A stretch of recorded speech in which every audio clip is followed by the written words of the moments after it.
ಪೃಥ್ವಿರಾಜ ಎಂಬ ಅರಸ ಪತ್ನಿ ಚಂದ್ರಿಕಾ ಎಂಬ ರಾಣಿ ಮತ್ತು ಮಗಳ ಜೊತೆ ಅರಮನೆಯಲ್ಲಿ ವಾಸಿಸುತ್ತಿದ್ದನು. ಒಂದು ದಿನ ಮಂತ್ರಿಯ ಜೊತೆ ರಾಜನ ಪರಿವಾರ ಪಕ್ಕದ ರಾಜ್ಯಕ್ಕೆ ಹೊರಟಿತ್ತು. ಅಲ್ಲಿ ಕಾರ್ಯಕ್ರಮ ಮುಗಿದು ಮರಳಿ ಬರುವಾಗ ಕಾಡಿನ ಮಧ್ಯೆ ವಿಶ್ರಾಂತಿಗಾಗಿ ಕುಳಿತುಕೊಂಡರು. ಎಲ್ಲರೂ ಮಾತನಾಡುತ್ತಾ ಇರಬೇಕಾದರೆ ಯುವರಾಣಿ ಆಡುತ್ತಾ ಆಡುತ್ತಾ ಒಂದು ಗುಹೆಯತ್ತ ಹೊರಟಳು. ಚಂದ್ರಿಕಾ ಮಗಳನ್ನು ಹುಡುಕಿಕೊಂಡು ಹೋಗುತ್ತಿರುವಾಗ ಬಾಲಕಿ ಒಂದು ಕಿರೀಟ ಹಿಡಿದುಕೊಂಡು ಬರುತ್ತಿದ್ದಳು. ಇದೇನು ಕಿರೀಟ, ನಿನಗೆಲ್ಲಿ ಸಿಕ್ತು? ಇದು ಗುಹೆಯೊಳಗೆ ಇತ್ತು ಅಮ್ಮ, ನೋಡಲು ಆಕರ್ಷಕವಾಗಿತ್ತು, ಅದಕ್ಕಾಗಿ ತಂದೆ. ಸರಿ, ಈಗಾಗಲೇ ತಡವಾಗಿದೆ, ಬಾ ಹೋಗೋಣ ಎಂದು ಕರೆದುಕೊಂಡು ಹೋದಳು.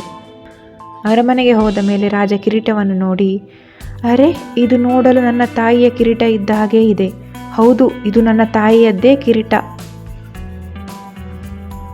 ಇದೊಂದು ಮಾಯಾವಿ ಕಿರೀಟ, ಇದಕ್ಕೆ ಅದ್ಭುತವಾದ ಶಕ್ತಿ ಇದೆ. ನಿಮ್ಮ ತಾಯಿಯ ಕಿರೀಟವೇ ಆಗಿದ್ದರೆ ಅಲ್ಲಿ ಹೇಗೆ ಸಿಗುತ್ತೆ?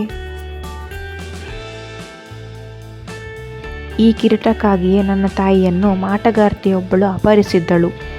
ಎಷ್ಟು ಹುಡುಕಿದರೂ ಅವರ ಪತ್ತೆಯಾಗಲಿಲ್ಲ.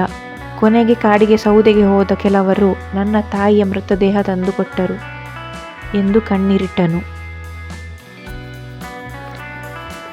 ಮರುದಿನ ಮನೆ ಕೆಲಸಕ್ಕೆಂದು ಒಬ್ಬ ಹೆಂಗಸು ಅರಮನೆಗೆ ಬರುತ್ತಾಳೆ.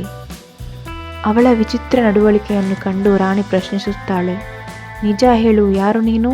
ನನಗೆ ನಿನ್ನ ಮೇಲೆ ಅನುಮಾನವಿದೆ. ಏನು ನಿನ್ನ ಉದ್ದೇಶ?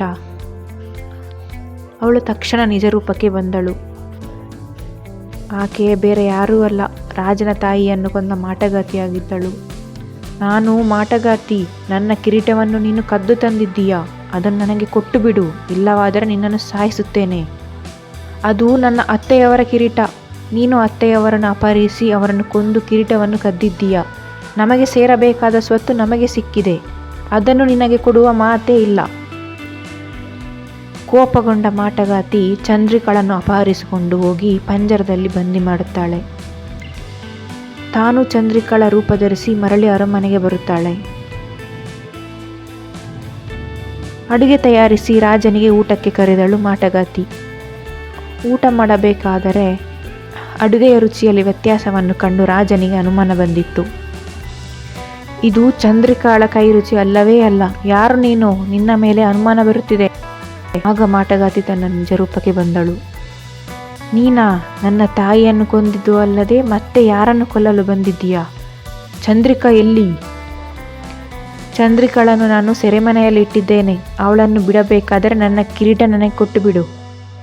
ಏನು, ನಿನ್ನ ಕಿರೀಟವೇ? ಅದು ನಮ್ಮ ಹಿರಿಯರದ್ದು. ನೀನು ಅದನ್ನು ಕದ್ದ ಮಾತ್ರಕ್ಕೆ ಅದು ನಿನ್ನದಾಗುತ್ತದೆಯಾ? ರಾಜ ಹೋಗಿ ಕಿರೀಟವನ್ನು ತೆಗೆದುಕೊಂಡು ಬಂದ. ಅದನ್ನು ಕೈಯಲ್ಲಿ ಹಿಡಿದುಕೊಂಡು ವಿಶೇಷವಾದ ಒಂದು ಮಂತ್ರವನ್ನು ಪಠಿಸಿದಾಗ ಮಾಟಗಾತಿ ನಿಂತಲ್ಲೇ ಮಾಯವಾಗಿ ಹೋದಳು. ಮಾಟಗಾತಿಯ ಅಂತ್ಯವಾದ ಕೂಡಲೇ ಪಂಜರವು ಮಾಯವಾಗಿತ್ತು. ಅಲ್ಲಿಂದ ರಾಣಿ ಚಂದ್ರಿಕಾ ಸುರಕ್ಷಿತವಾಗಿ ಮರಳಿ ಅರಮನೆಗೆ ಬಂದಳು. ತಾಯಿಯನ್ನು ನೆನೆದುಕೊಂಡು ಮಾಯಾವಿ ಕಿರೀಟವನ್ನು ತಮ್ಮ ರಕ್ಷಣೆಗಾಗಿ ಜೋಪಾನವಾಗಿ ಇಟ್ಟುಕೊಂಡರು ರಾಜ ಮತ್ತು ರಾಣಿ.